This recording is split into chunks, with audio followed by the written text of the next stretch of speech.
Jelajahi cara baru mendapatkan informasi. Download Metro TV Extend sekarang.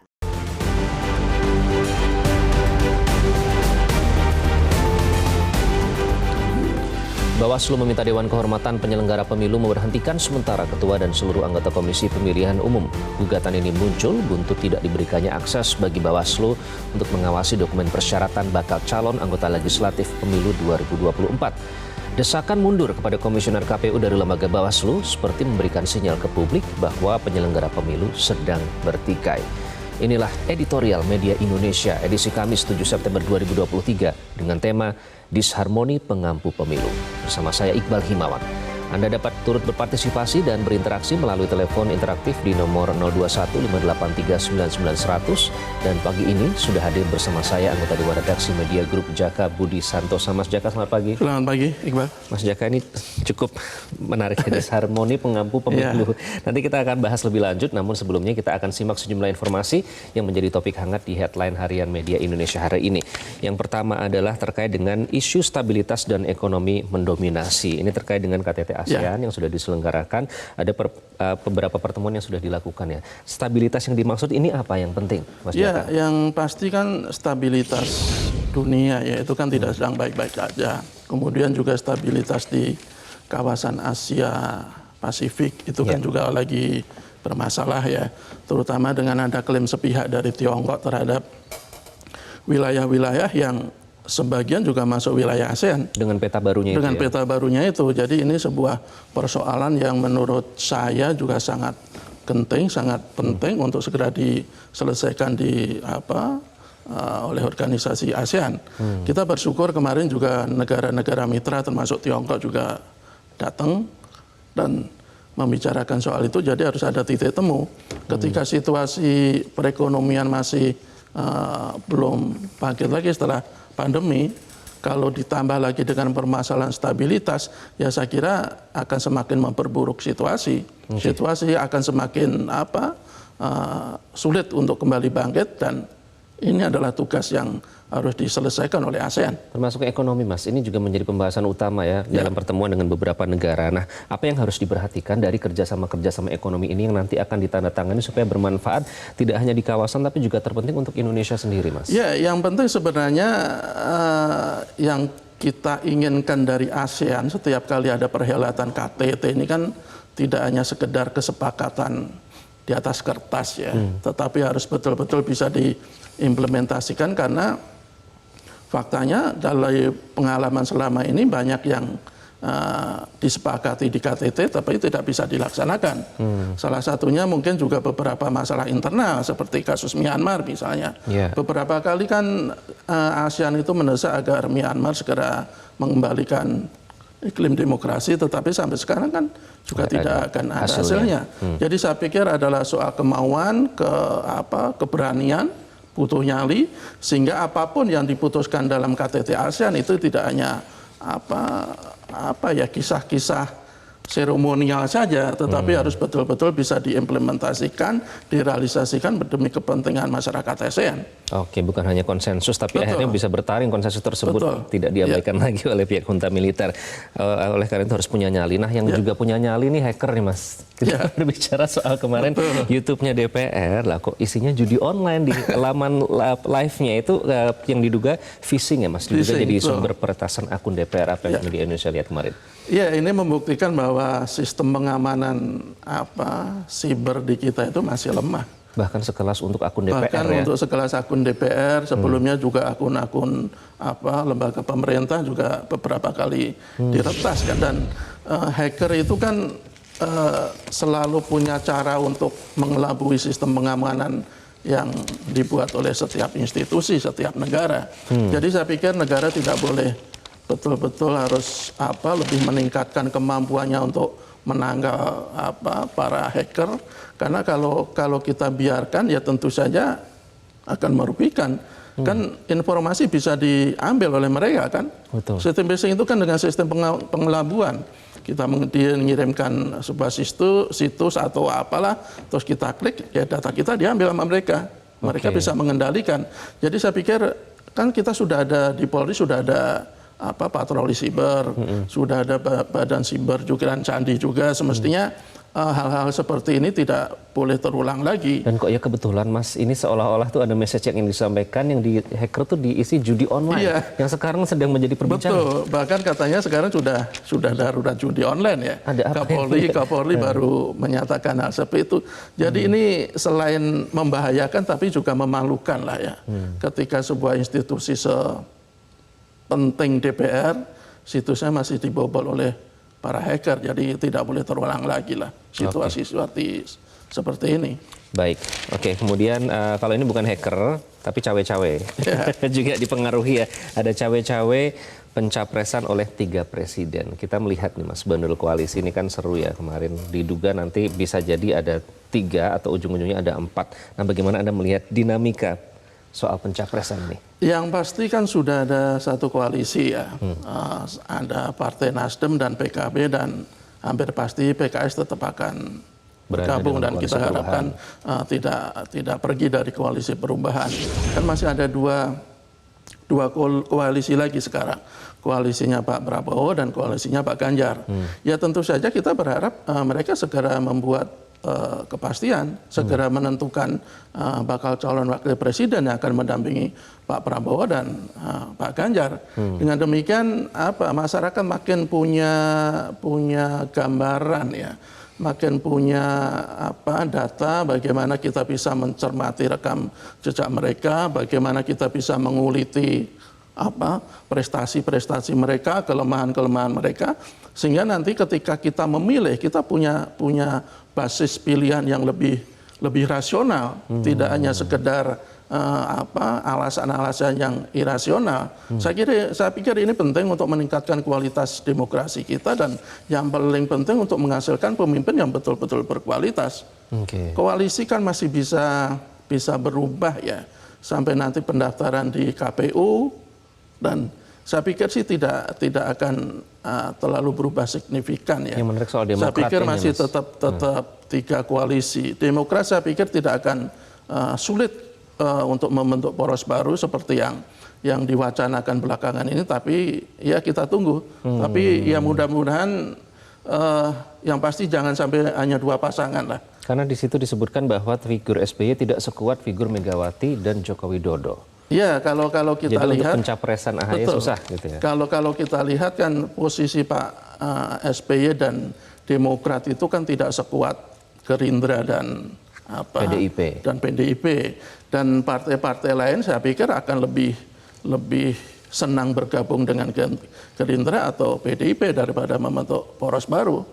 Dan kalau membentuk poros baru, saya pikir peluang untuk menang juga sangat kecil ya untuk melawan koalisi-koalisi yang didukung oleh partai-partai besar. Di Mas Anies ada Nasdem dan PKB, di Pak Prabowo ada Golkar, ada Gerindra, ada PAN. Kemudian di Mas Ganjar ada PDIP dan P3. Saya pikir kalau mereka akan membentuk keluar dari koalisi yang sudah ada dan membentuk poros baru, saya pikir itu sebuah pertaruhan yang tidak menguntungkan sih saya kira. Oke, yang tidak menguntungkan juga kalau tidak harmonis, Mas. Betul. Kita berbicara soal disharmoni pengampu pemilu, kok bisa? Ini 159 hari loh jalan pemungutan suara, lah kok penyelenggaranya ternyata belum kompak. Itulah menjadi topik editorial media Indonesia kali ini, pemirsa, disharmoni pengampu pemilu. Mari kita simak.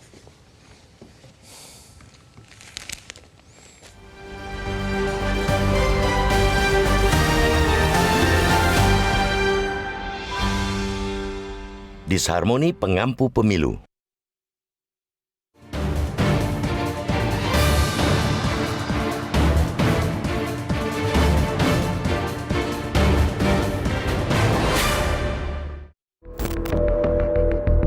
Badan Pengawas Pemilu atau Bawaslu meminta Dewan Kehormatan Penyelenggara Pemilu atau DKPP memberhentikan sementara Ketua dan seluruh anggota Komisi Pemilihan Umum atau KPU Republik Indonesia. Gugatan ini muncul buntut tidak diberikannya akses bagi Bawaslu untuk mengawasi dokumen persyaratan bakal calon anggota legislatif atau caleg pemilu 2024. Dalam pengaduannya, pihak Bawaslu mengklaim KPU RI hanya memberikan akses sistem informasi pencalonan, atau silon terbatas berupa nama bakal caleg, nomor urut daerah pemilihan atau dapil, partai politiknya. Sementara objek pengawasan yang menjadi sasaran Bawaslu termasuk dokumen persyaratan seperti ijazah, surat keterangan dari pengadilan, dan lainnya. Desakan Bawaslu kepada DKPP agar seluruh komisioner KPU diberhentikan dari tugasnya ini merupakan yang kesekian kalinya dialamatkan ke lembaga penyelenggara pemilu tersebut. Beberapa waktu lalu, seluruh komisioner KPU diadukan kelompok masyarakat sipil dengan tuduhan relatif serupa. Desakan mundur kepada komisioner KPU dari lembaga Bawaslu seperti memberi sinyal ke publik bahwa penyelenggara pemilu sedang bertikai, dan situasi itu tentu tidak logis. Sebab KPU selain Bawaslu dan DKPP merupakan lembaga penyelenggara yang posisinya sama dan harus mampu bekerja sama dengan baik menyukseskan jalannya pemilu. Kalaupun ada konflik di antara ketiga lembaga ini, seharusnya masing-masing saling mengingatkan. Penyelesaian masalah pun didiskusikan secara internal di ketiganya. Eloknya, masyarakat sipil dan peserta pemilulah yang bisa menggugat eksistensi dan kinerja ketiga lembaga ini. Terlepas dari ketidakakuran lembaga penyelenggara pemilu, gugatan terhadap KPU menunjukkan adanya ketidakberesan KPU dalam menyelenggarakan tahap pemilu. Walaupun publik boleh tidak bersepakat, KPU periode saat ini terkesan tidak transparan dalam menyelenggarakan tahapan pemilu.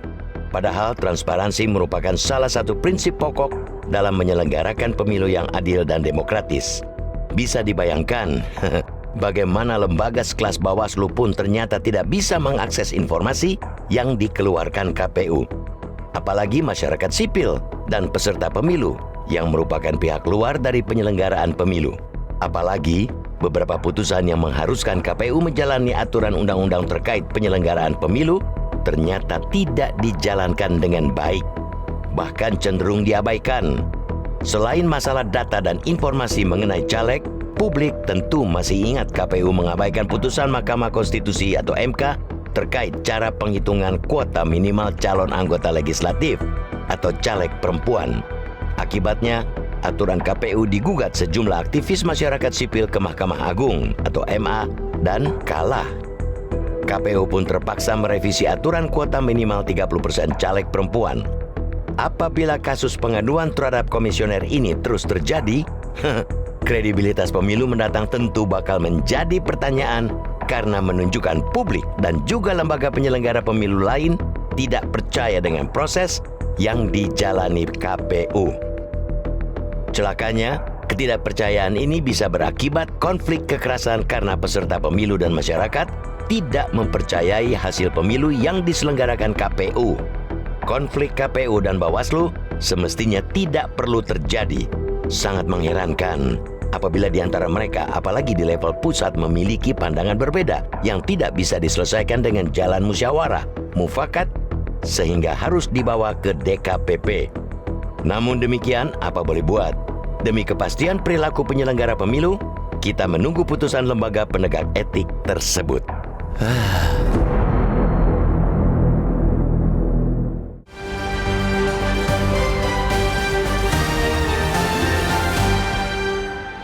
Disharmoni pengambu pemilu itulah menjadi topik dalam editorial media Indonesia kali ini. Mas Jaka, kenapa ini penting untuk dibahas? Karena kita kan menghitung hari ya jelang pemilu.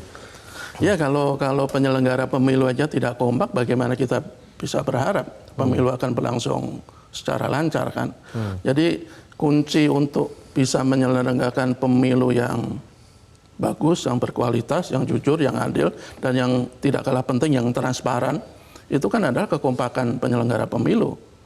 Harus antara KPU, Bawaslu, DKPP itu harus betul-betul punya harmoni. Transparansi inilah yang dipermasalahkan oleh Bawaslu ya. Tidak boleh mereka justru saling punya versi sendiri-sendiri. Kalau kita lihat dalam kasus silon sistem informasi pencalonan, apa yang dituntut oleh Bawaslu itu kan salah satunya adalah bagaimana kita bisa mengedepankan transparansi. Kalau kita lihat Bawaslu selama ini merasa tidak diberikan akses yang cukup untuk mencermati atau untuk meneliti silon. Padahal Bawaslu ini kan salah satu penyelenggara pemilu yang semestinya juga punya akses yang tidak kalah leluasa dibandingkan dengan KPU. Kan Bawaslu itu dibentuk untuk mengawasi penyelenggaraan pemilu, untuk mengawasi juga penyelenggara pemilu.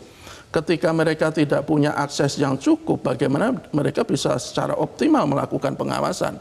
Jadi saya pikir ini harus betul-betul menjadi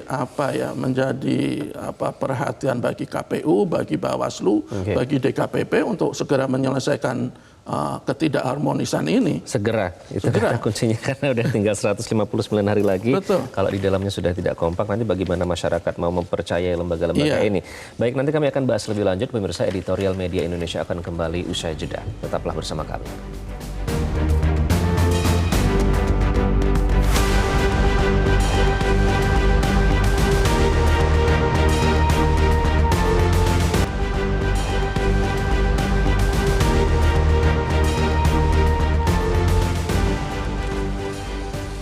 Anda kembali di Editorial Media Indonesia, pemirsa, dan tema kita kali ini adalah disharmoni pengampu pemilu. Untuk membahasnya, kita akan bergabung melalui sambungan telepon dengan pakar hukum tata negara Universitas Andalas, Khairul Fahmi. Pak Khairul, selamat pagi.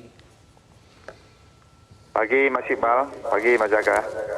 Baik, Pak Khairul, bagaimana Anda menanggapi permintaan Bawaslu agar ketua dan seluruh anggota KPU RI ini dihentikan untuk sementara, buntut tidak diberikannya akses terkait dengan silon ini, Pak? Ini semakin mendekati tanggal pemungutan suara, Pak.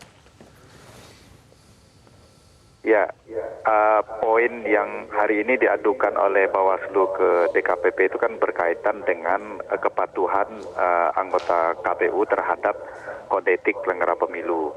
Dan salah satu yang memungkinkan dijatuhkan sanksi terhadap pelanggaran etik itu adalah pemberhentian sementara. Saya kira ini yang mendasari barangkali laporan dugaan pelanggaran kode etik yang diadukan oleh Bawaslu ke DKPP. Dan saya kira ini kan satu petunjuk bahwa ada problem di sisi koordinasi pelaksanaan tugas KPU dan Bawaslu dalam mengawal pelanggaran pemilu kita. Dan sejauh ini Mas Iqbal memang kita mengikuti juga ada beberapa hal terkait dengan proses pencalonan yang memang dinilai tidak cukup terbuka oleh Bawaslu, dan Bawaslu melihat bahwa KPU tidak memberikan akses yang memadai bagi mereka untuk melakukan pengawasan di setiap tahapan pencalonan itu. Dan saya kira ini sesuatu yang penting ya, bagaimana mungkin proses tahapan itu berjalan dengan fair kalau seandainya KPU sebagai pelaksana teknis tidak kemudian memberikan akses yang memadai bagi Bawaslu untuk mengawasi semua proses tahapan itu berjalan. Oke, kenapa itu penting, Pak? Kenapa akses ini harus bisa diawasi oleh pihak Bawaslu dalam penyelenggaraan pemilu? Apa pentingnya? Ya karena prinsip pemilu jujur adil itu kan mesti ditegakkan, dan salah satu instrumen untuk mengawal pemilu itu jujur adil ya harus diawasi. Jadi dulu sebelum ada silon ya di pemilu periode sebelumnya, proses pencalonan itu kan dilakukan secara manual ya. Semua dokumen pendukung itu diserahkan secara manual, dan ketika KPU melakukan pemeriksaan terhadap semua persyaratan calon itu yang diawasi, dilihat secara langsung, dicek apakah dokumen ini benar atau tidak. Bawaslu ada di situ. Dan hari ini proses pencalonan itu ada melalui proses silon. Mestinya prinsip akses Bawaslu ke proses pengawasan terhadap pemeriksaan dokumen-dokumen tetap harus terbuka seperti dulu, sekalipun instrumen teknologinya sudah ditambah ya. Dulu manual, sekarang pakai teknologi. Ya mestinya dengan menggunakan teknologi, Bawaslu pun tetap diberi akses yang sama untuk kemudian mengawasi semua proses pemeriksaan kelengkapan syarat calon itu. Karena itu adalah untuk menjaga supaya proses pencalonan itu tetap memenuhi standar pemilu yang jujur adil itu, Mas. Teknologi sejatinya justru harusnya mempermudah ya. Pak Khairul, apa dampaknya, Pak, jika lembaga-lembaga ini tidak segera bersinergi? ya dampaknya pasti akan mengganggu tahapan pemilu. Satu, yang kedua, ini soal kepercayaan orang ke pemilu. Bagaimana mungkin nanti mau membangun kepercayaan orang ke proses dan hasil pemilu kalau seandainya ini dari proses ini udah kelihatan nih KPU-nya dianggap tidak terbuka, kemudian Bawaslu merasa dirinya tidak punya akses mengawasi, maka pasti orang akan menilai sekalipun belum tentu begitu, tapi ini akan membuka ruang orang untuk mengkhawatirkan keadilan dan kejujuran pemilu itu dari proses yang dinilai tidak cukup terbuka itu. Oke, baik. Terima kasih Pak Khairul Fahmi sudah bergabung dengan Ya, editorial sama-sama. Media Indonesia. Mas Jaka, soal transparansi yang disorot, tadi Pak Khairul bilang ini sebenarnya kalau sudah ada teknologi seharusnya bisa lebih mempermudah, begitu. Bagaimana Anda melihat itu? Iya, silon itu kan dibuat pertama kali ketika Pilkada serentak 2015 kalau tidak salah. Jadi dalam pemilu ke pemilu juga terus diperbaiki, ditingkatkan kualitas dan fungsinya, dan kemudian sekarang betul-betul dioptimalkan silon, sistem informasi pencalonan. Betul, dengan teknologi kan sebenarnya bisa lebih mempermudah, bisa lebih mempersingkat, bisa lebih membuat sistem yang berlangsung itu lebih efisien, lebih efektif, tetapi tidak boleh mengabaikan faktor yang utama. Faktor tadi, faktor jujur, faktor adil, dan faktor transparansi, keterbukaan. Kalau dengan teknologi kemudian menutup atau mengurangi transparansi, keterbukaan, ya saya pikir justru akan menjadi bumerang bagi kualitas pemilu. Kalau kita lihat dari versinya Bawaslu ini kan selama ini katanya cuma dikasih nama, nomor urut, Partai politik. dari partai politik mana, terus dari daerah pemilihan mana. Sementara data di silon itu kan begitu banyak. Termasuk dokumen. Dokumen-dokumen, misalnya KTP, misalnya surat keterangan sudah mengundurkan diri dari jabatan kepala daerah, atau ada juga sudah pensiun atau sudah keluar dari institusi TNI dan Polri. Kemudian juga misalnya surat keterangan tidak pernah dipidana dengan ancaman hukuman minimal 5 tahun. Dokumen-dokumen itu kan sangat penting bagi data seorang calon anggota legislatif. Ketika dokumen-dokumen yang jauh lebih penting dibandingkannya sekedar nama, nomor urut, Formalitas lah ya. formalitas segala macam, sementara hanya KPU yang punya akses, keleluasaan akses untuk mendapatkannya, ya saya pikir faktor keterbukaan, faktor transparansi akan kita pertanyakan. Kalau faktor keterbukaan kita persoalkan, ya soal kejujuran, soal keadilan itu juga bisa kita ragukan oleh publik. Jadi saya pikir betul kalau KPU itu kan alasannya tidak semua orang boleh mengakses, ya karena katanya ada undang-undang yang mengatur itu, ada undang-undang keterbukaan informasi publik dan undang-undang perlindungan data pribadi. Tetapi bukankah Bawaslu itu juga penyelenggara pemilu yang fungsi dan tugasnya itu yang serupa dengan KPU? Kalau KPU boleh leluasa mengakses, kenapa Bawaslu tidak? Padahal Bawaslu itu tidak kalah penting tugasnya, dia melakukan pengawasan. Nah, yang bikin kita bertanya-tanya itu kan mereka sebagai sesama penyelenggara pemilu seharusnya kan bisa didiskusikan. Ya. Tidak harus sampai melapor ke DKPP kemudian menuntut untuk mundur. Nah, ini artinya tidak terjadi ini, Mas. Iya, sebenarnya kalau versinya Bawaslu, kasus ini kan sebenarnya sudah ada sejak 1 Mei 2023. Sudah cukup lama sebenarnya. Beberapa bulan, artinya itu sudah disampaikan ya? Sudah, beberapa kali sudah mengirim surat, katanya sampai 3 kali, tapi tidak pernah ada respon yang sesuai dengan keinginan Bawaslu.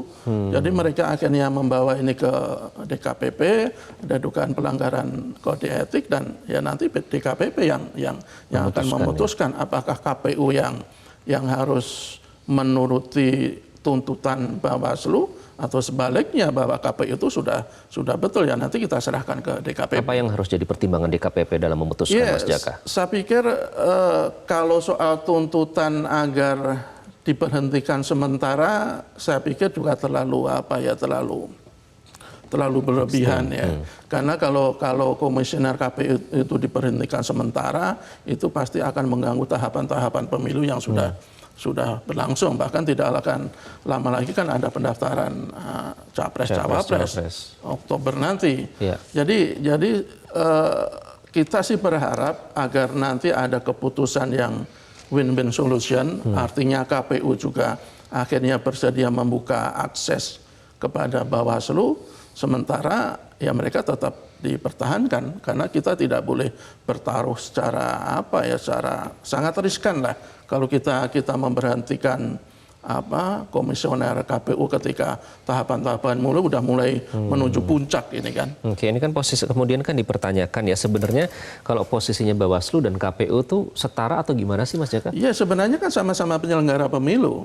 Jadi KPU tidak ada satu lebih tinggi dari yang lain. Ada. KPU itu yang bagian penyelenggara pemilu, Bawaslu yang mengawasi. Pengawasan itu kan merupakan hal yang sebuah keharusan.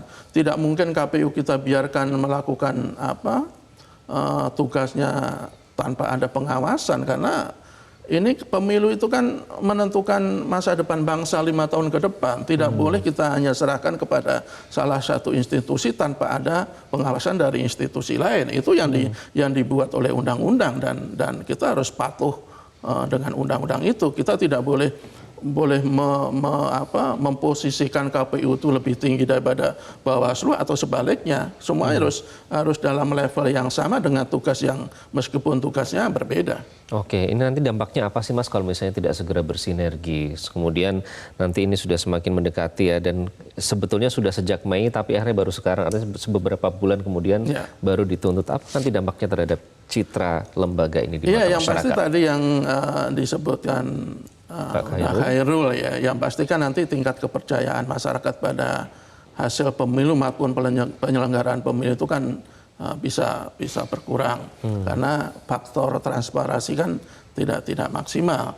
Ketika kepercayaan itu menjadi persoalan, ya tentu saja kualitas pemilu atau hasil kualitas pemilu juga bisa kita persoalkan. Jadi saya pikir mestinya kedua institusi ini harus betul-betul mengesampingkan ego sektoral, ya, ego institusi.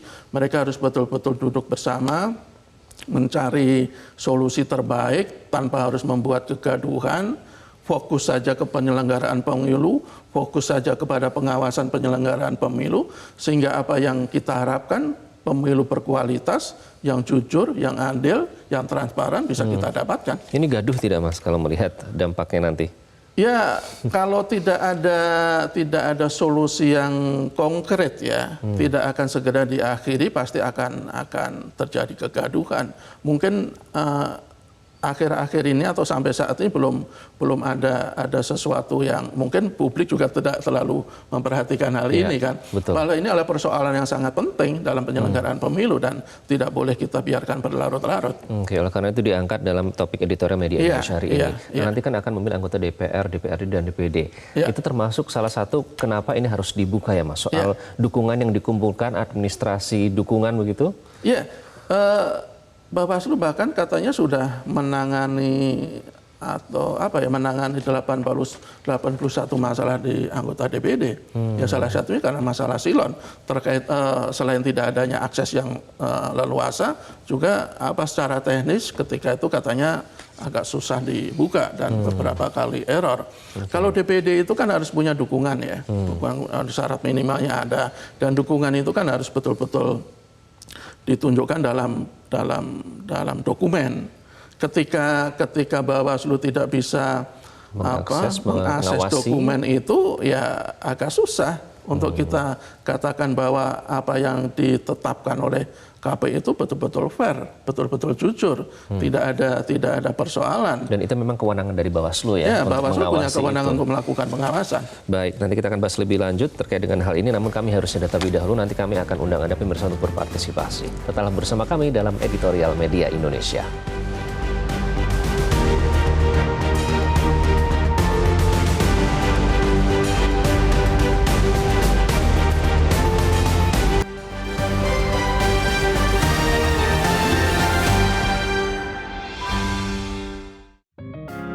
Media Indonesia mengajak Anda untuk mengakses fitur premium e-paper. Dengan sajian konten berbasis intelektual dan meneguhkan kebangsaan, Media Indonesia tampil dengan lebih dinamis melalui e-paper Media Indonesia yang dapat Anda akses kapan saja, di mana saja. Caranya mudah, download aplikasi Media Indonesia di Android atau ketik link epaper.mediaindonesia.com atau bisa scan QR code pada layar kaca Anda. Klik tab e-paper di bagian samping layar tablet Anda, daftarkan data diri, serta pilih paket berlangganan e-paper Media Indonesia sesuai dengan kebutuhan Anda. Nikmati juga bonus spesial tambahan 4 halaman rubrik fokus setiap hari. Semua bisa Anda dapatkan hanya di e-paper Media Indonesia. Untuk informasi lebih lanjut, hubungi customer service di nomor 0811 1201 2018 atau kunjungi media sosial @Media Indonesia. Media Indonesia, referensi bangsa. Anda kembali di editorial Media Indonesia, pemirsa, dan disharmoni pengampu pemilu telah menjadi topik dalam editorial Media Indonesia kali ini. Kami undang Anda, pemirsa, untuk berpartisipasi. Kita akan undang yang pertama ada Pak Reski Jasman dari Tangerang. Pak Reski, selamat pagi. Assalamualaikum, selamat pagi. Waalaikumsalam warahmatullahi wabarakatuh. Pak, ketidakharmonisan antara penyelenggara pemilu ini diharapkan dapat mengganggu penyelenggaraan pemilu, Pak. Bagaimana menurut Anda? Ya, saya kira demikian karena dua lembaga ini berperan penting dalam sukses atau sebaliknya tidak suksesnya penyelenggaraan pemilu.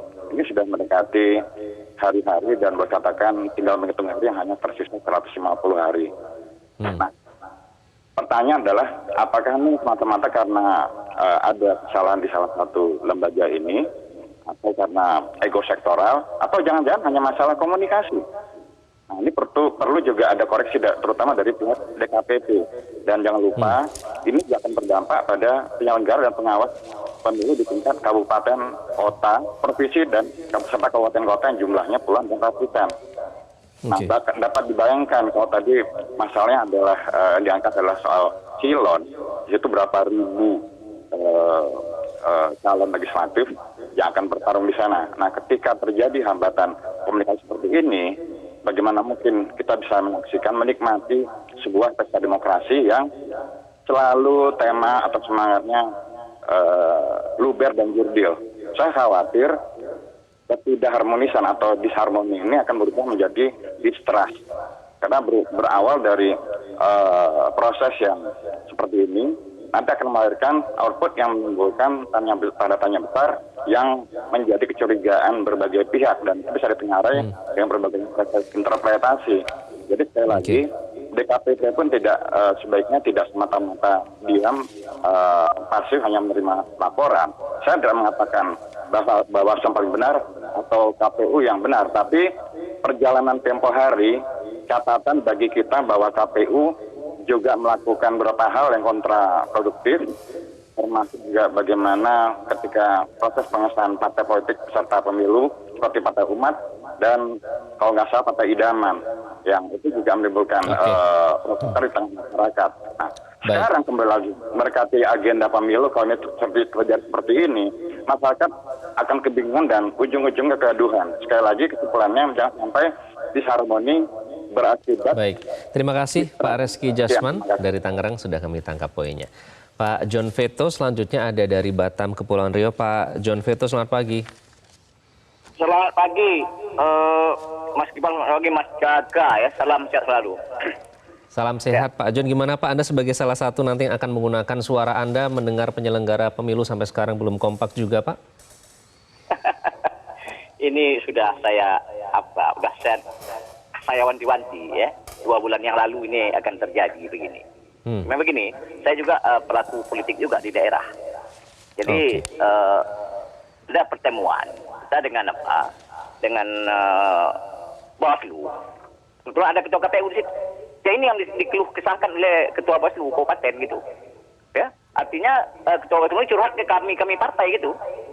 Ya, contohnya meledaknya ya nih ada rekomendasi dari Bawaslu Pusat ke DKPP untuk menonaktifkan. Ini saya menonaktifkan ketua KPU Pusat dengan komisioner. Jadi ini blunder betul ini, sangat tidak kecil ini Bung Jaka. Ini sangat riskan. Karena yang dua lembaga ini kan juragannya, ya, pengampu, juragannya pemilu, dia yang bertanggung jawab, ya, pemilihan presiden, pemilihan DPR RI, ada 5 kertas suara yang ada pemilihan 5 ya, DPRD, kabupaten, kota, ya, provinsi, DPR RI. Jadi gini, ini kalau tidak diselesaikan cepat, apakah ini ada terselip agenda lain lagi? Ini yang saya takutkan. Ini belum selesai ini. Kenapa kok kok saling sikut menyikut, tidak terbuka? Karena udah silon ini kan udah cukup bagus. Tinggal dia kasih aja kok, copy paste aja kok ini, yang pakai ini, calegnya ini apa pula susahnya itu kok. Dan lebih dipermudah seharusnya Pak ya dengan adanya teknologi itu ya. Ini ya. Baik, terima kasih. Cepat selesai lagi, yuk. Masih. Terima kasih Pak John Veto bergabung dari Batam. Kemudian ada Pak Ramadan dari Jambi. Pak Ramadan, selamat pagi. Silakan Pak. Assalamualaikum warahmatullahi wabarakatuh. Waalaikumsalam warahmatullahi Pak wabarakatuh. Iqbal dan Pak Jaka. Ya, silakan Pak Ramadan. Pagi ini kita mendengar sebuah berita yang selama ini diisu-isukan oleh masyarakat kecil di bawah seperti saya. Misalnya verifikasi oleh KPU, dukungan terhadap DPD itu sangat banyak sekali pertanyaan-pertanyaan besar. Tapi pertanyaan itu hanya dalam hati kami simpan. Hari ini kita mendengar Bawaslu dan KPU tidak harmonis, maka kecurigaan dan ketakutan pemilu kita ini akan terjadi sesuatu. Kecurigaan itu terbukti hari ini, Pak Iqbal dan Pak Jaka. Maka itu harapan kami di bawah, kecurigaan ini memang muncul. Harapan kami paling besar itu negara hari ini harus mengambil tindakan tegas. Apabila wasit dalam penyelenggaraan pemilu terjadi kecurangan, saya takut dengan tragedi kemanusiaan akan terjadi. Takutnya di situ. Negara harus mengambil sikap tegas dan berani untuk tidak terjadi risiko yang paling besar, Pak Jaka. Dampaknya bisa sebesar itu ya Pak, apabila tidak diselesaikan ya. Baik. Cepat diselesaikan, ngambil tindakan dengan tegas dan berani. Harus itu dilakukan daripada terjadi keributan yang luar biasa. Terima kasih. Assalamualaikum warahmatullahi wabarakatuh. Waalaikumsalam warahmatullahi wabarakatuh. Pak Ramadan, terima kasih. Dampaknya memang bisa sebesar itu, Mas Jaka, kalau misalnya nanti tidak segera diselesaikan.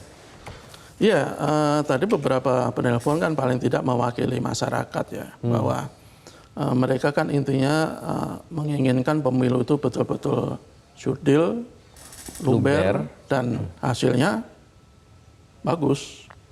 Dan ketika kita menginginkan pemilu yang sedemikian, ya berarti kan prosesnya juga harus jurdil dan luber. Ya, baik. Kalau prosesnya aja tidak sesuai dengan apa yang kita inginkan, ya harapan rakyat bisa jadi akan meleset. Kita tahan dulu, Mas Jaka. Ternyata ada satu penelpon lagi yang sudah bergabung dari Pangkal Pinang. Selamat pagi, Pak Sidik. Selamat pagi, bukan Pangkal Pinang, dari Tanjung Pinang, Pak. Dari Tanjung Pinang, mohon maaf Pak. Terima kasih atas koreksinya. Pak Sidik dari Tanjung Pinang. Silakan Pak Sidik. Iya, KPU ini Pak seharusnya terdiri dari parpol-parpol itu Pak.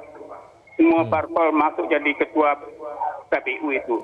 Di situ dia saling mengontrol mana yang jujur, mana yang tidak, nanti ketahuan di situ Pak. Tapi kalau masih bentuk panitia ini, kalau dia masih memilih, pasti dia memilih hak Pak. Pasti dia memilih hak, dia tak akan jujur, tak akan adil dia. Nah, juga sekretariat operator komputernya itu harus dikontrol betul itu. Itu aja Pak. Baik, terima kasih Pak Sidik bergabung dari Tanjung Pinang. Saya kurang bisa menangkap karena ada kendala audio ya. Tadi terkait dengan KPU tadi kita lanjutkan soal luber dan jurdil, Mas. Jadi apa yang harus dilakukan supaya ini tegak lurus mengawal, memang yang ini tuh mewakili masyarakat, untuk kepentingan masyarakat pada umumnya akan menggunakan hak pilih mereka? Ya, salah satu yang menjadi keberatan Bawaslu adalah mereka baru bisa mengakses ketika ada temuan atau laporan adanya pelanggaran atau penyimpangan ya. Itu yang dikasih oleh KPU. Kalau caranya seperti ini ya berarti KPU pasif.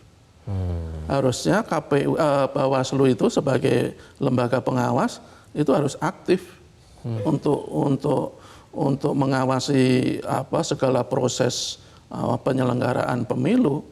Kalau dia hanya diberikan akses yang lebih luas ketika dia mendapatkan laporan ya kan hanya menunggu. Padahal kalau kita dikasih kesempatan mereka untuk membuka data-data yang diperlukan, itu kan bisa ketahuan tuh apakah dukungan terhadap satu calon anggota DPD itu ganda dengan calon yang lain, apakah dukungan itu sah secara administrasi, apakah surat pengunduran diri dari anggota TNI atau Polri itu betul-betul sah atau valid. Itu kan perlu aktif, tidak boleh hanya menunggu.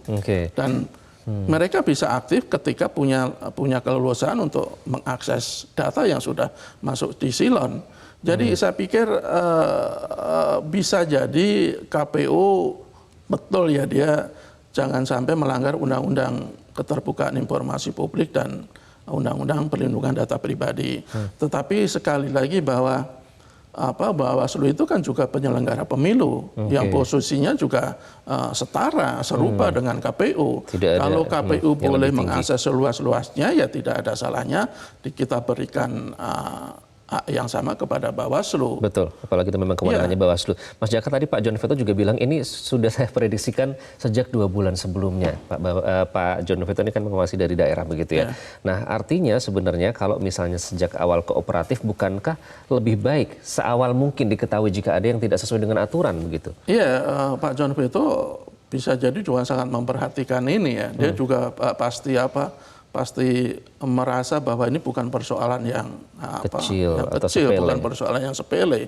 Ini persoalan sangat serius dan mulai terjadi 1 Mei 2023. Iya betul, semestinya ya antara KPU dan Bawaslu itu tidak perlu membawa persoalan ini ke DKPP, tidak perlu akhirnya ketahuan oleh publik. Mereka cukup berkoordinasi, berkomunikasi apa yang dibutuhkan oleh Bawaslu, apa yang seharusnya dibantu oleh KPU kan dia bisa diselesaikan di situ. Tidak perlu harus membawa ini ke ranah publik sehingga publik akhirnya juga bertanya-tanya sebenarnya ada apa dengan KPU. Nah apalagi sebelumnya juga sudah pernah muncul tuntutan serupa tapi dari masyarakat ya Mas, dari kalangan sipil ya. Dulu masyarakat sipil juga pernah mempersoalkan, termasuk misalnya soal kuota perempuan 30% yang jadi masalah karena yang ternyata diabaikan ya putusan MK itu oleh putusan MK ya. Jadi sebenarnya ketika akhirnya masyarakat itu menduga-duga ada apa dengan KPU, sebenarnya tidak terlalu salah karena bukan kali ini saja ada persoalan di KPU, sebelumnya juga ada beberapa kali ada masalah yang dalam tanda kutip memperlihatkan ada sesuatu di KPU.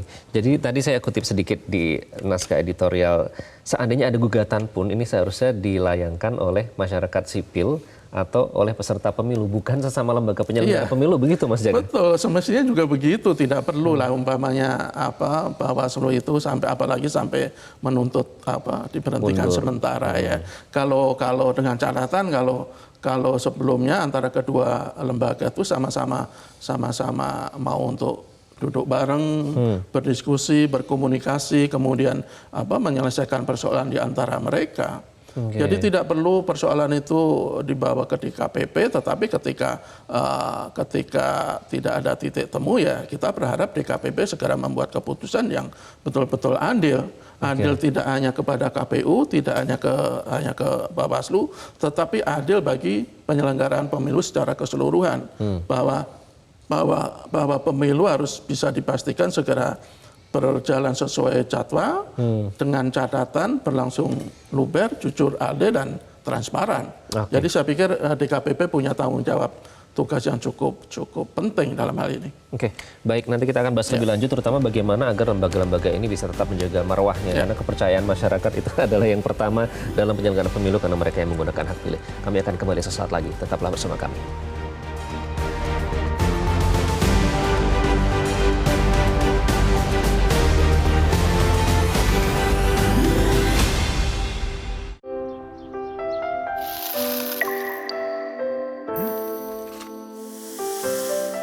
Manis ya? Pakai ini kok. Manisnya pas. Kayak kamu, manisnya nggak bikin diabetes. Tropicana Slim. Lebih dari 50 tahun, Brutus Rumah Mode menjadi salah satu pelopor pakaian eksklusif, berkualitas tinggi, menghasilkan karya berkelas dunia. Brutus Rumah Mode. Ini dia siaran multiplatform yang pertama. Kolaborasi konvensional dan digital. Metro TV Extend, X-Space, TikTok, Instagram. Anda dapat saling berinteraksi, saling tanggap beragam isu trending dari media sosial. Dipandu oleh presenter Naila Husna, Jason Sambo, Maria Lizia. Langsung disiarkan di televisi. Cara baru selami informasi. Hanya di Newsline Trending Topic, Senin sampai Jumat, live jam 2 siang. Visi Negarawan, setiap Jumat, live jam 9:30 malam.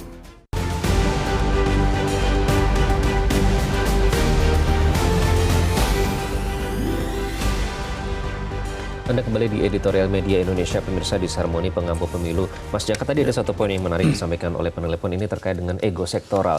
Jangan-jangan diskusi internal ini tidak bisa berjalan karena ada faktor ego sektoral di situ, mungkin tidak? Ya, itu yang kita khawatirkan. Faktanya kalau umpamanya tidak ada ego sektoral, sebenarnya ya persoalan ini sudah selesai jauh-jauh hari.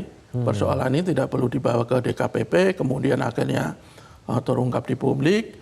Publik juga akhirnya bertanya-tanya, bagaimana penyelenggara pemilu begitu yang begitu diberikan kepercayaan oleh negara tapi tidak bisa harmonis. Kenapa bisa muncul ego sektoral ini ya, Mas Jaka? Ya, ini saya pikir soal yang kadang masih menjadi persoalan para penyelenggara negara kita juga kan, di kementerian-kementerian, di lembaga-lembaga institusi negara lainnya juga kadang ego sektoral ini juga masih menjadi persoalan. Jadi kita harapkan ini jadi pelajaran yang sangat penting tentu saja bagi Pak KPU, bagi Bawaslu, bahwa pemilu semakin dekat. Tahapan pemilu semakin mendekati puncak. Jangan lagi mereka direpotkan dengan persoalan-persoalan yang sebenarnya bisa mereka selesaikan berdua. Jangan sampai energi mereka justru terkuras dengan hal-hal yang tidak terlalu penting, tetapi hal-hal yang jauh lebih penting, tahapan pemilu bisa terganggu. Saya pikir kita minta kepada kedua lembaga ini, KPU, Bawaslu, untuk segera menyelesaikan persoalan ini.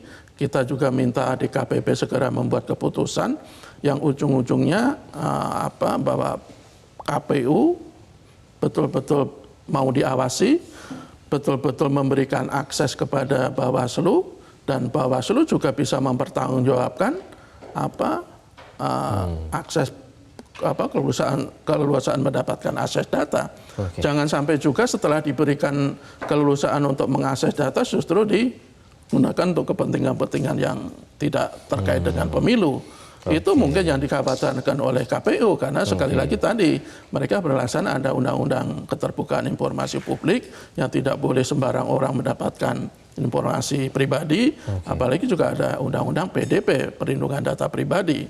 Tetapi semestinya bisalah mereka bisa menyelesaikan masalah ini, bisa mencairkan kebukuan antara kedua institusi, bisa mengakhiri ketidakharmonisan, dan bisa menciptakan keharmonisan, karena hanya keharmonisan yang bisa menjamin penyelenggaraan itu bisa berjalan lancar dan berkualitas. Ini untuk kepentingan nasional ya, Mas Jaka, untuk kepentingan masa depan bangsa begitu.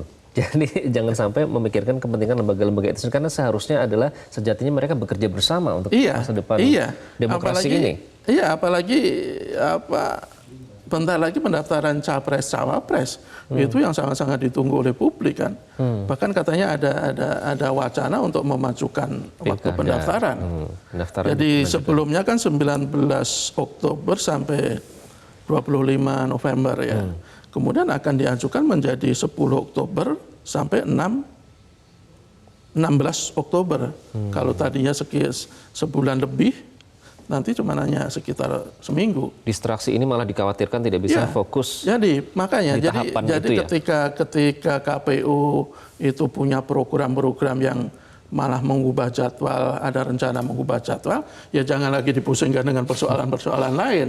Fokus saja ke penyelenggaraan pemilu agar betul-betul bisa memberikan manfaat nanti bagi rakyat. Oke, bagaimana lembaga-lembaga ini bisa menjaga marwahnya agar kepercayaan masyarakat itu bisa dipegang, Mas, sebagai pengguna hak suara, hak pilih? Ini tergantung berpengaruh besar terhadap trust publik ya. Ketika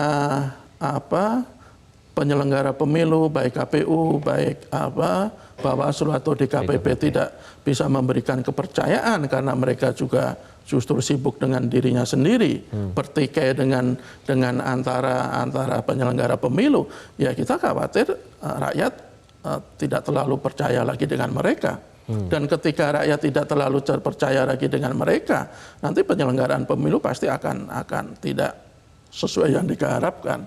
Hasilnya pun mungkin akan dipersoalkan. Loh, prosesnya aja tidak terbuka, ya hasilnya bisa jadi jangan-jangan ada permainan, jangan-jangan ada kong kali kong antara penyelenggara pemilu dengan para anggota calon anggota legislatif. Jadi kepercayaan itu penting bagi terciptanya pemilu yang betul-betul sesuai harapan kita. Mas Jaka, terima kasih. Sama-sama. Kita harapkan semoga ini segera rukun ya istilahnya. Semoga tidak sampai berlanjut soal menuntut ini, bisa duduk bersama dan kemudian karena semua demi kepentingan nasional, masa depan demokrasi bangsa ini. Konflik KPU dan Bawaslu semestinya tidak perlu terjadi. Sangat mengherankan apabila di antara mereka, apalagi di level pusat, memiliki pandangan berbeda yang tidak bisa diselesaikan dengan jalan musyawarah mufakat sehingga harus dibawa ke DKPP. Namun demikian, apa boleh buat? Demi kepastian perilaku penyelenggara pemilu, kita menunggu putusan lembaga penegak etik tersebut. Mewakili seluruh kerabat kerja bertugas, saya Iqbal Himawan. Inilah Editorial Media Indonesia. Sampai jumpa. Terima kasih. Selamat.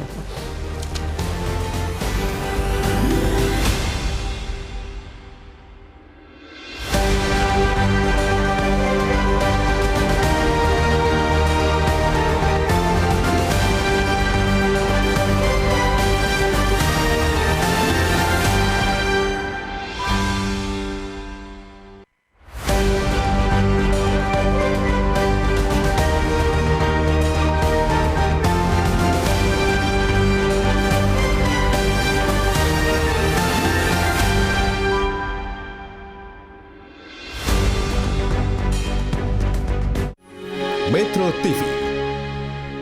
Jelajahi cara baru mendapatkan informasi. Download Metro TV Extend sekarang.